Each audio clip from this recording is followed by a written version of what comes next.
আজকের আমাদের এই বিষয়টি কিন্তু খুবই একটি ইন্টারেস্টিং বিষয়। এই বিষয়ের মধ্যে আছে মিথ ভার্সাস সায়েন্স। আমাদের এতদিনের বিশ্বাস, আমরা যেটা বিশ্বাস করে এসেছি সেইটা বনাম বিজ্ঞান কি বলছে সেটা নিয়ে আজকের আমাদের আলোচনা।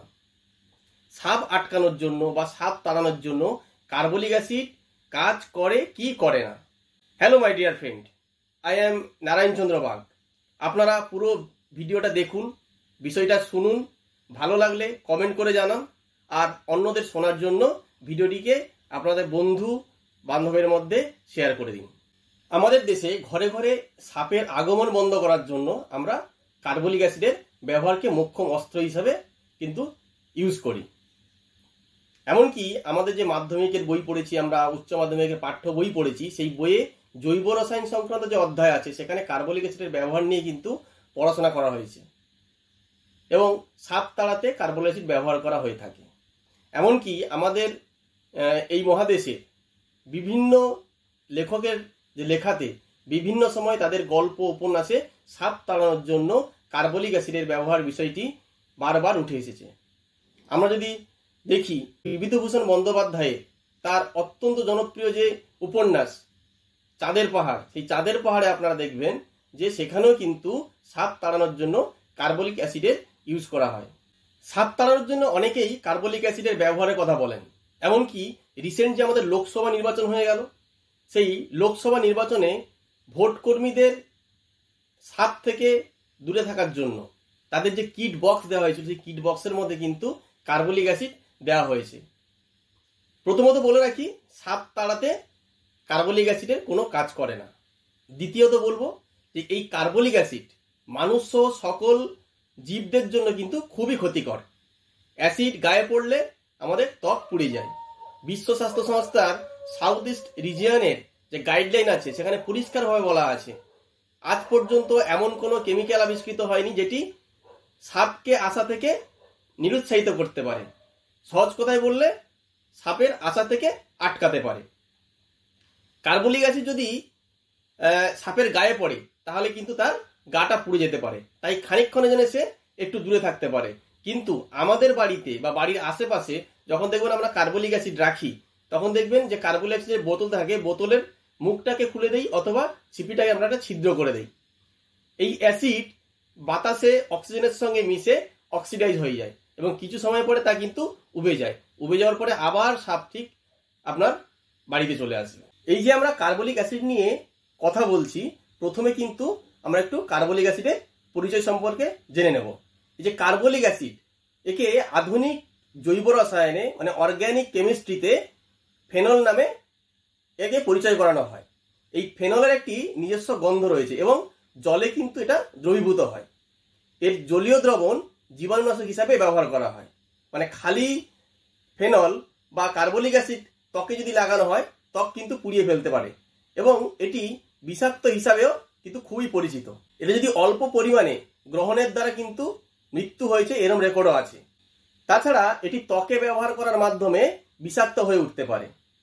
মূলত ব্রিটিশ সার্জন জোসেফ লিস্টার 19বিংশ শতাব্দীতে এই জীবাণুনাশক হিসাবে ফেনলের ব্যবহার জনপ্রিয় করে তোলেন। তিনি 1865 সালে কার্বলিক অ্যাসিডকে অপারেশন থিয়েটারে অপারেশনের সময় স্প্রে হিসাবে ব্যবহার করেন। তিনি দেখিয়েছিলেন যে অপারেশনের পর যে পুরুষ ওয়ার্ডে যখন তিনি এটাকে স্প্রে করে ইউজ করেন, সেখানে রোগী মৃত্যুর যে হারটা ছিল সেই হারটা 45 থেকে 15% নেমে আসে। লিস্টার বুঝতে পারেন যে অপারেশনের সময় রোগীরা বিভিন্ন রকম ক্ষতস্থানে জীবাণু দ্বারা হতে পারে, তা সেই কারণে যখন কার্বলিক অ্যাসিডের ব্যবহারের দ্বারা জীবাণু আক্রান্ত হওয়া থেকে রোগ প্রতিরোধ করা সম্ভব। আমার কাছে মনে হয় যে এই ব্যাপারটা নিজের থেকে সিদ্ধান্ত না দিয়ে সবচেয়ে ভালো হয় যদি একজন হার্পিটোলজিস্ট কাছ থেকে আপনাদের বক্তব্যটা আমি দিতে পারি। যে আপনাদের এই মানে আমাদের এই উপমহাদেশে তথা সারা বিশ্বের যার নামটি সর্বপ্রথমে আছে তিনি হলেন রোমুলাস হুইটেকার। তিনি হলেন একজন জীবিত কিংবদন্তি। তার লিখিত বই snake of India the field of guide কে সাপের উপর লেখা বইয়ের মধ্যে বাইবেল হিসাবে ধরা হয়। তার মতে কোনো রিপ্লেসমেন্ট বা সাপকে দূরে রাখার মতো কোনো কেমিক্যালের অস্তিত্ব নেই, যদিও অসংখ্য উপাদান এর জন্য ব্যবহার করা হয়েছে এবং অনেকেই দাবি করেছে যে এটা কাজ করে। অবশ্যই সাপ অথবা যে কোনো প্রাণী অ্যাসিডের মতো যে ক্ষতিকর কেমিক্যাল আছে সেগুলোকে এড়িয়ে চলতে চাইবে। এটা তখনই সম্ভব হবে যখন সেই প্রাণী বা সাপ সরাসরি সেই কেমিক্যালের একেবারে কাছে আসবে বা তার শরীরের ওপরে সেই কেমিক্যাল পড়বে। কিন্তু এজন্য কার্বলিক অ্যাসিডের মতো এই যে দাহ্য পদার্থ সাপকে দূরে রাখার জন্য সারা ঘরব্যাপী ছড়িয়ে দেওয়া সম্ভব নয় বা ছড়িয়ে দেওয়ার মতো বিষয়ও হতে পারে না। ইঁদুর বা ইঁদুরের মতো যে সমস্ত প্রাণী আছে তারা যদি ঘরে থাকে, সাপ সাধারণত ঘরে আসে। এবং কেন আসে? কারণ অধিকাংশ সাপই মূলত এদের শিকার করে থাকে। তাই কার্বলিক অ্যাসিড ব্যবহার করার ক্ষেত্রে সাপকে ঘর থেকে দূরে রাখার জন্য ইঁদুর মুক্তে রাখতে হবে। কার্বলিক অ্যাসিড জীবাণুনাশক হিসাবে বেশি কার্যকর, তবে যদি ত্বকে লাগে ত্বক পুড়ে যায়। মানুষ, সাপ কিংবা যে কোনো প্রাণীর ক্ষেত্রে এই একই কথাই প্রযোজ্য। সাপ তাড়ানোর জন্য ঘরে যদি আপনি কার্বলিক অ্যাসিড রাখেন তাহলে কিন্তু সেখান থেকে দুর্ঘটনা ঘটতে পারে। সেই অ্যাসিড শিশুদের যদি শরীরে লাগে, শরীরে কিন্তু তাদের ক্ষেত্রে মারাত্মক বার্ন সৃষ্টি হতে পারে। Indian journal of critical care মেডিসিনে প্রকাশিত একটি গবেষণায় দেখা গেছে 2015 সালে ভারতের বিশিষ্ট চিকিৎসক ডক্টর পিপি গিরির কাছে 2 মাসের ব্যবধানে 4টি শিশু এসেছিল এই কার্বলিক অ্যাসিডের ক্রিয়ায় আক্রান্ত হয়ে।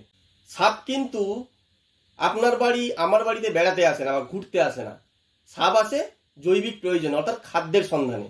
তাহলে সাপকে আটকাতে হলে আমাদের এন্ট্রি বন্ধ করতে হবে, ফুড চেইনকে বন্ধ করতে হবে, শেল্টারকে বন্ধ করতে হবে। এই তিনটিকে যদি আমরা আটকাতে পারি তাহলে সাপকে কিন্তু আমাদের আশা থেকে বিরত রাখতে পারবো। এই এন্ট্রি কথার অর্থ কি হলো? যে সাপ যেন বাড়ির মধ্যে প্রবেশ করতে না পারে। সেক্ষেত্রে ঘরের যে ফাঁক ফোকর আছে তাকে বন্ধ করতে হবে। কাঁচা বাড়ি হলে ঘরের চারপাশে আপনি মশারির জাল দিতে পারেন, ঘিরে রাখতে পারেন, বা বাড়ির লাগোয়া কোনো গাছ থাকলে তার ডালপালা ছেটে রাখতে হবে, কারণ ওই ডালপালা দিয়ে যে গাছের সাপগুলো আছে সেগুলো কিন্তু ঘরের মধ্যে প্রবেশ করতে পারে। এবার আপনি বাড়ির মধ্যে কুকুর রাখতে পারেন, বাড়ির মধ্যে বিড়াল রাখতে পারেন, তাহলে কি হতে পারে? তাহলে কিন্তু তার সাপ আসা থেকে তারা বিরক্ত রাখতে পারে। এরপরে হলো ফুড চেন। ফুড চেনকে আমাদের ভাঙতে হবে, অর্থাৎ যে সকল প্রাণী সাপ শিকার করে বা দমন করে তাদেরকে দূরে রাখতে হবে। যেমন ইঁদুর, ব্যাঙ। এই যে ব্যাঙ বা ইঁদুর দূর করার জন্য খাদ্য বা শস্য বা দানা শস্য যেগুলো আছে সেগুলোকে আমাদের ঘরের মধ্যে এদিক ওদিক ফেলে রাখলে চলবে না। বাড়ির মধ্যে কোনো পোকামাকড় বেশি হতে দেওয়া যাবে না। এরপরে যেটা বলবো সেটা হলো শেল্টার, অর্থাৎ সাপ যে সকল জায়গায় আশ্রয় নিতে পারে বা যেসব জায়গায় আশ্রয় নিতে ভালোবাসে সেই সব জায়গা পরিষ্কার রাখতে হবে। ঝোপঝাড়, ইটের পাজা, জ্বালানি স্তূপ এগুলিকে বেশি দিন রাখা যাবে না। ড্রেনে যাতে খাবার না ফেলা হয়, ময়লা জমে না থাকে। বাড়িতে, ঘরে আশেপাশে যে ইট, কাঠ, পাথর, বালির বস্তা, ভাঙাচোরা জিনিস বা অপ্রয়োজনীয় জিনিসপত্রে স্তূপ করে রাখা যাবে না। চারপাশে ময়লা নিকাশি, এবার কোনো ফাঁক ফোকর না থাকে সেগুলোকে আমার লক্ষ্য রাখতে হবে। এবং কারণ এইসব জায়গাতে কিন্তু সাপ শেল্টার নেবে, এখানে সাপ লুকিয়ে থাকতে পারে। তাছাড়া বাড়তি সুরক্ষার জন্য অবশ্যই কিন্তু রাতে ঘুমানোর সময় মশারি টাঙান। রাতে বিছানা থেকে যখন উঠবেন আলো জ্বালিয়ে চারপাশটা দেখে তারপরে কিন্তু পা ফেলতে হবে। সর্বশেষে এই কথাটাই বলবো যে আধুনিক বিজ্ঞান অনুযায়ী কার্বলিক অ্যাসিড, ব্লিচিং পাউডার বা ফেনলে সাপ আটকাতে পারবেন না। আবারও বলছি, কার্বলিক অ্যাসিড সাপ আটকাতে পারে না। মনে রাখবেন, মানুষ কিন্তু সাপের কামড়ে ভেনমে মরে না। মানুষ মরে কিন্তু অন্ধবিশ্বাস এবং কুসংস্কারের কাছে গিয়ে, সেই গুণিন ওঝার কাছে গিয়ে সময় নষ্ট করে।